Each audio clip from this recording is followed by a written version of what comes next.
For anyone who grew up in the 80s and 90s, Optimus Prime is unforgettable. The noble leader, the unwavering protector, the Autobot who stood between humanity and annihilation every single time. The animated series told us the basics: the hero, the sacrifice, the legend. But hidden in the pages of IDW's Autocracy, written by Chris Metzen, Optimus Prime didn't begin as a hero. He began as the enemy's best weapon. The story begins on Cybertron, before the war. A world already fracturing at the seams, a government choking on its own corruption, an energon crisis bleeding entire cities dry, and a rebellion rising from the lowest levels of society under the banner of a name the authorities feared to speak aloud: Megatron. And standing in the middle of all of this, Orion Pax, Officer Autobot, a soldier who carries a gaping hole in his chest where something should be. He says his spark feels dimmed. He says, "It doesn't matter, I am Orion Pax, an officer and an Autobot. All that matters now is honoring the oath I took and upholding the law." Pay close attention to those words, because that oath is exactly what's going to destroy him. Taurus City, Nyon, a district left to corrode while the government looked the other way. Orion leads a strike team through its streets. Ironhide, Bumblebee, Hound, Prowl, hunting a Decepticon arms dealer, moving stolen munitions through rebel cells. Standard enforcement. The kind of operation Orion Pax has run 100 times before. But the moment they set foot in those streets, something shifts. Locals here feel the government failed them, that we Autobots have left them to rust. Anyone could be an enemy. The dealer is cornered. The mission closes clean. And yet, in the smoke and wreckage, the words linger. You're not just part of the problem. You are the problem. Orion says nothing, but the words don't disappear. Back at the Citadel, Zeta Prime holds a sealed security session. The senators are handpicked, the doors are locked, and what is revealed inside those walls has nothing to do with justice. Zeta Prime is not trying to protect Cybertron. He is preparing to consume it. The weapon is called the Vamparc Ribbon, designed to drain the life energy of living Cybertronians and use that energy to power itself. A perfect circuit of death. And the industrial units already mounted on the Omega Destructors require far more power than a single prisoner can provide. So Zeta Prime has a solution. He will take it from the civilians. The test zone, a city quietly drained for 6 cycles right under everyone's noses, was Nyon, the same city Orion Pax was sent to protect. Which brings us back to the question, what does a soldier do when the law he swore to protect is the very thing devouring his people? But here is what almost no one knows. A Decepticon spy named Soundwave witnesses everything. The weapon, the plan, the names. He runs, and Zeta turns to his best officer with a single command: retrieve that data. Let nothing stand in your way. Orion responds without hesitation. I'll bring him back, sir. Dead or alive. He still believes in the oath. He still believes in the system. For now, the hunt leads Orion deep into the ruins of the Acropolis, one of the ancient capitals of Cybertron. Abandoned for ages, said to have been built by the knights who ruled before the Primes. Inside, the corridors are mined. Every step is deliberate, every ambush, every sealed door, every inscription carved into the floor. Someone laid this trail on purpose. His name is Hot Rod, and he isn't running from Orion. He's showing him something. Inside the heart of the Acropolis, the doors seal shut. Hot Rod stands before a chamber filled with energon tanks, and around those tanks, dozens of Cybertronians, hollow, emptied, barely alive. These people have been bled dry of their energon. And then, 3 words that change everything. Zeta did this. Not the Decepticons, not the rebels. The Prime facilities like this exist all over Cybertron. Citizens drained to fuel Zeta's war machine. Neighborhoods bombed to justify invasion. A government that calls its own people traitors for the crime of running out of energy. Orion asks the only question that makes sense. Why show us this? Why not just kill us? Hot Rod's answer is quiet, because I believe you're different, Orion. You still believe in justice. But what nobody tells you about Autocracy is that justice isn't what saves Orion Pax. It's what breaks him open.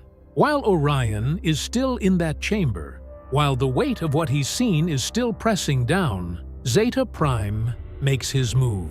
The full assault on Nyon. The Omega Destructors advance through the streets. The Vamparc technology tears through everything in its path. Dissidents of Nyon, you have been branded traitors.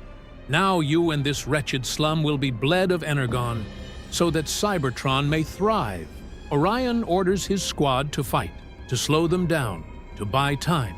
They bring everything they have. The Destructor walks out of the smoke untouched. And then Hot Rod makes the choice that no one should ever have to make. He wired the entire city months ago, a last resort he built, hoping he'd never need it. He stands at the detonator. Primus, forgive me. The city of Nyon ceases to exist, not because the war came for it, because its own people chose to burn it, rather than let Zeta Prime harvest it. Orion watches the smoke. Zeta set us all up. We played right into his hands. Hot Rod had no options left. Zeta arrives in person, face to face with the officer he sent into a trap. It's not about choosing the side that's right, but the one that's going to win. Orion strikes, Zeta falls, but the Destructor resurfaces. And before anything can be settled, Megatron arrives.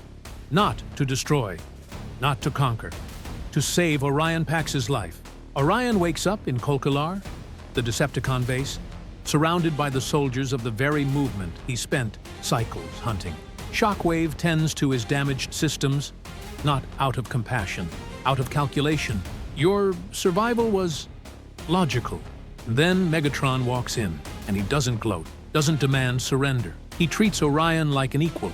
Together, we can bring down Zeta and his Autocracy. You've seen the proof with your own optics. A war criminal, extending a hand. How could I possibly trust you? Megatron's answer isn't a reassurance. It's a trap disguised as a question. Ask yourself, do you even have a choice? The handshake happens. Autobots and Decepticons, side by side, under the same roof for the first time. Hot Rod calls it madness.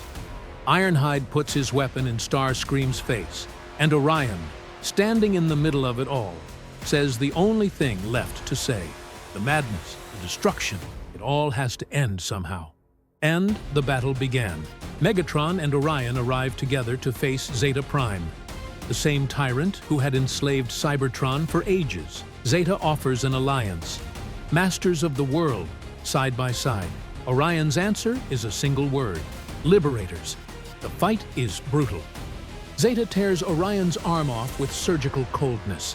Officer Pax, your service is concluded.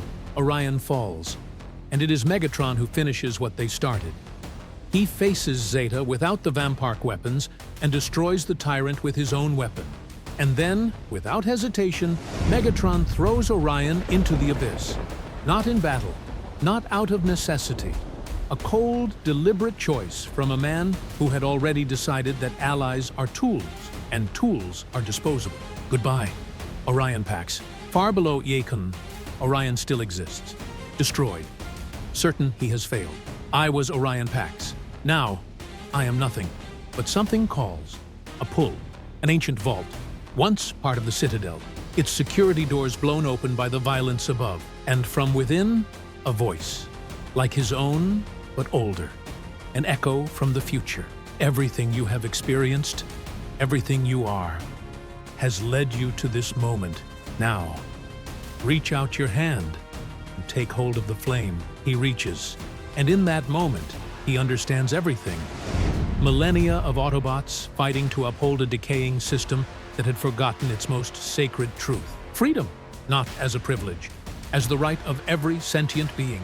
The change has to begin within him. So, I give my life, my identity, for my people. Orion Pax is no more. I am Optimus Prime, and I have a world to liberate. He rises, and the war begins again. Optimus brings Megatron down.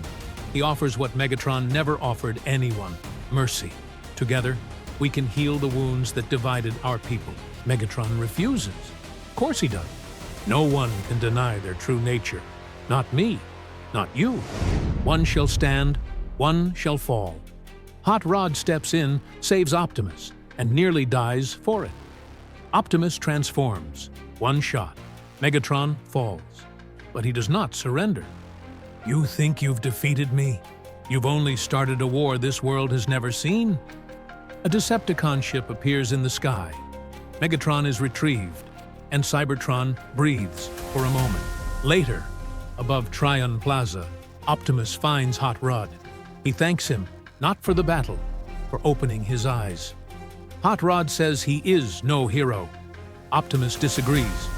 You took a stand and followed your spark. Keep your head up, Autobot.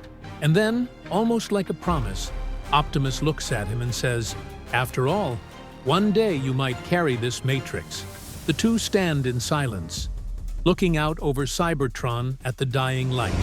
If this video made you see Optimus Prime, a character you thought you already knew, in a whole new light, subscribe to the channel, because the next video is about a character who seemed invincible, but had an origin more tragic than anyone expected.